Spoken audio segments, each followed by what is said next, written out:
There was a time when I was in, I think, second grade. Someone had done something after school, and I was one of a total of 5 people in my grade who were people of color.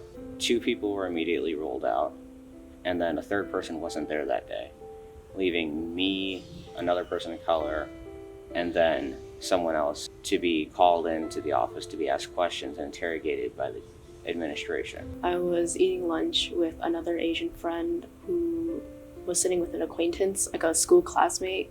She was talking about her job. The guy jokingly said that, "Oh, you don't work at a nail salon? I thought you would because you're Asian." I was on a bus because I was going on a trip with Boy Scouts. I'm really not too sure why, but one kid just decided to turn to me and was like, "Man, you are ugly." While looking back, it's kind of funny. It's just like, why? I don't know why they did that. It did feel bad in the moment.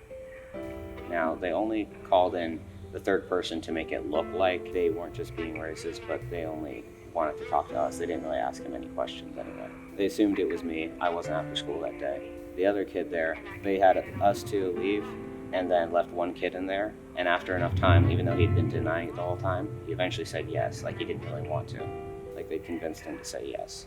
And even though it wasn't directed at me, it was still kind of weird, especially since the person who was making the joke wasn't Asian. So it wasn't really his place to kind of make like a racist stereotype about me and my friend. And it was just very uncomfortable. I obviously told my parents about it, and they didn't tell me what they were thinking about it, but I knew what they were thinking when I got older. And I realized that that school had a really racist outlook, and since they were predominantly like a white population of students, you were always an easy target to be blamed for stuff there. I left before my 10th grade year, and I made sure that I won't go back, but I stay in contact with some people there.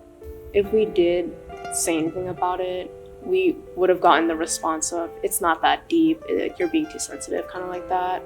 So we didn't really bother trying to like talk some sense into them, and we just kind of like gradually like stopped hanging out with them. I think it could affect other people if like someone they know is like unapologetic with what they say and so just like uncaring. They might start to feel stressed about themselves if even they just make jokes around other people about stuff like that. My name is Gabriel Brown. Hi, I'm Yun Sin Sai Song Den. My name is Andy Gonzalez Stody, And and this is my story.